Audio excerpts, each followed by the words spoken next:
When looking at the rear of an AV receiver, if you're new to home theater, all of these connections can get super complicated. So in this video, I want to break down just one section, and that's going to be the HDMI section. Now, we're not going to cover every topic about HDMI, and at the end of this video, I'll point you to another video I did on the different types of HDMI cables. But in this video, I mainly want to share with you connections and how you set that up. And it really stems from a question that comes from Joe. He says, hello, thank you.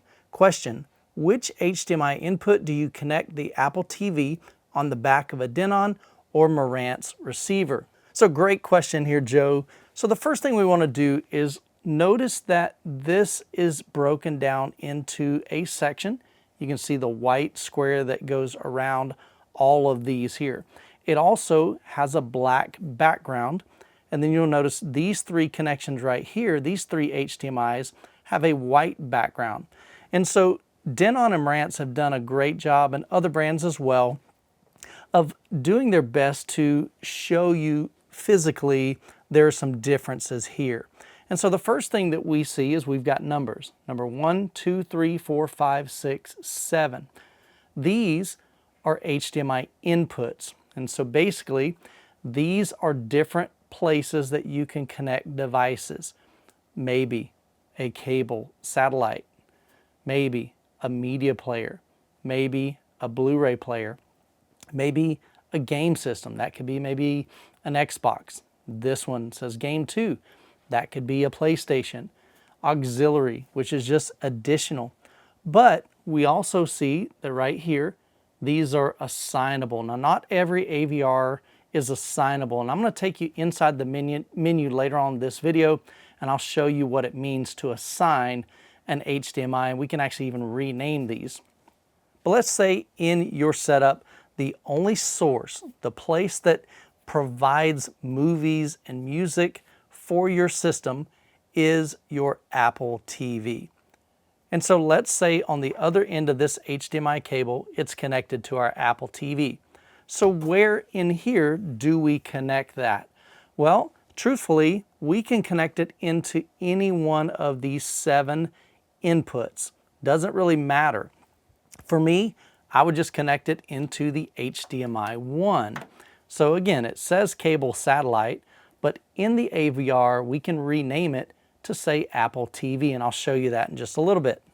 So these are considered your sources. So basically an AVR is a hub, and part of that hub is to transfer sound as well as video from that source. And so that source is going to be, in this case, the Apple TV. So let's say you're streaming Netflix, sound and video from Netflix and Apple TV comes into this HDMI input, and then we're going to need a second HDMI, and we're going to use one of these 3 outputs. Now here we can see it says Zone 2, one of them says ARC and eARC, and another one just says Monitor 2. Now I like to use ARC and eARC if you've got this connected to a TV. And the reason being is if your TV has ARC or eARC, if it has that capability as well, we can take an HDMI cable, plug it into this ARC eARC connection. And what that allows us to do is if we were streaming, let's say, Hulu on our TV, not in the Apple TV, but physically on the TV. So what this does is sound from your TV, let's say this is plugged into your TV, sound will then come from, let's say, the Hulu or whatever you're watching, Netflix. Sound will come from here, travel all the way into the AVR, and then out of the AVR to your speakers. And so that's a great way to get sound from your TV back into your receiver and then out to your speakers. ARC stands for Audio Return Channel. eARC stands for Enhanced Audio Return Channel, and enhanced is basically just a higher resolution and supports more channels. So with this particular receiver, we could actually hook up 7 different inputs. So like I mentioned before, maybe you have a Blu-ray player, so you could plug in another one right here to Blu-ray, And let's just say you have another HDMI cable. And now again, this is going to be the other side of this one, so forget that. This is just for demonstration purposes, but let's say this is a separate HDMI cable, and maybe you have that connected to a PlayStation. And so you could plug that right here. So all of these would be inputs. That's why it says HDMI in. So in from the Apple TV, in from your Blu-ray player, in from your gaming system. Then the AVR will process all of that information. It does all the decoding, all the video switching, all the audio switching, and then it sends the video out to your display. Could be a TV, could be a projector. And then down here at the bottom, this of course would be your speaker connections. And in my last video, you may not even be using those, but you may be using these pre-outs connected to an amplifier. But that is some basic information on the HDMI inputs as well as HDMI outputs. So the one thing that to me just makes sense is think of it as flow. Kind of like where's the audio and video coming from and where do you want to send it to? And the AVR, the AV receiver, is the hub for all of that. So all of your sources go into the AVR. Another source into the AVR. Another source into the AVR. And then the sound will then come out of the AVR if you're using internal amplification. Down here would be our speaker cables going to all of our speakers. And then the video would be sent separately through this HDMI output here to either your projector or TV. So now let's jump over into the setup menu and I'll show you how you can assign and rename these three HDMI. So let's remember these. Number one is going to be Apple TV. Number three is going to be, we'll call it 4K player. And then the 5 would be a PlayStation 5. Let's jump into the menu. All right, so here we are in the setup menu of the Denon AVR X4800H. And as I mentioned, no, I'm not sponsored by Denon. No, I'm not sponsored by Marantz. This just happens to be my own personal AVR, so I'm using it for this demonstration. So let's go ahead and come down to inputs and we'll click OK. So the first thing that we can do is assign inputs. Now every AVR is going to be a little bit different on what features you have available. Usually the higher end ones give you more flexibility. The lower end ones may not give you all of these resources. Let's go ahead and click OK. So remember on the rear of the AVR, this particular AVR has 7 HDMI inputs.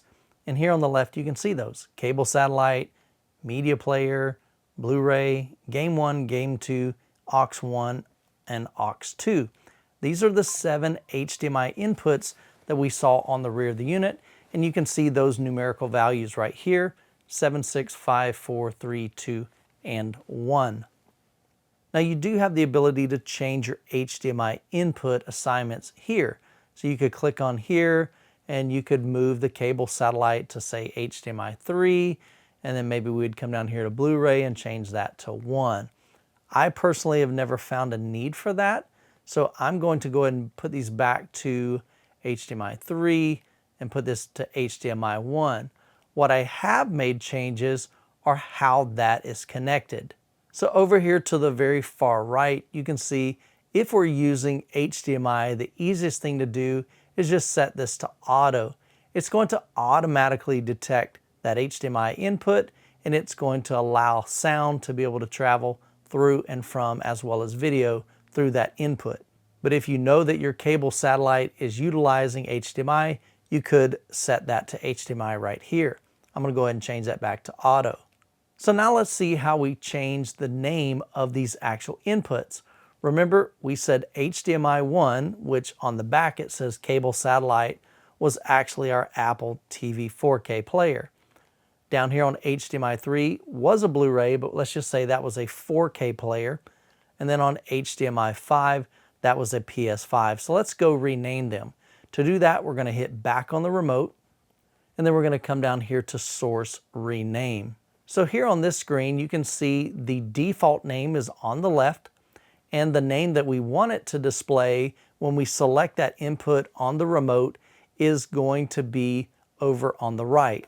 So when we hit enter, you can see the far left, that is the original name, and the far right is what we're going to rename that to. So this was our Apple TV 4K, so I'm just going to delete these, and for time's sake, I'll just go ahead and type this in. Once you've typed in the name, you can come down to the bottom right and click OK. So now we can see Input 1 Cable Satellite has been renamed internally to Apple TV. We're going to come down here to the Blu-ray. We're going to change that to 4K. So once again, we'll go ahead and delete this, and we'll type in 4K player. And we'll hit OK. So now we have HDMI 1 is Apple TV, HDMI 3 is 4K player, and HDMI 5 we're going to rename to PlayStation 5 or PS5. So one last time, we'll come up here and delete Game 2, and we'll type in PS5.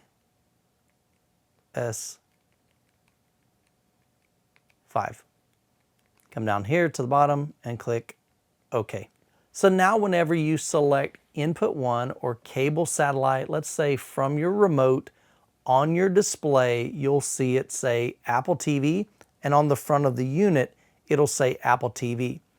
What you have to remember though is you can't physically change the name of the buttons on your remote. So you'll just have to take a mental note. If you want to select your Apple TV from HDMI 1, you need to hit the Cable Satellite button on your remote. Same thing for Blu-ray. If you're wanting to use your 4K player on the remote, you'll need to still hit the Blu-ray button because you can't rename it on the physical button. And then also, if you want to play your PlayStation 5, you'll just need to remember on the remote, it's the Game 2 button to select that particular input. Now, once again, not every AVR is going to have these options to rename your sources as well as to select your inputs and assign those to different inputs. And each manufacturer is going to do this just a little bit differently, but if you just look in your setup menu for your AVR, you should be able to find this information, and it still should have a pretty similar user interface as this Denon. Well, if you found this video helpful, I've got a playlist here of other home theater basics videos that you might enjoy. If you got any additional questions on AVRs or anything home theater related, drop those down in the comments below. If I can, I'll make a video on it. Hope you guys have an incredible week. God bless, and we will catch you in the next video.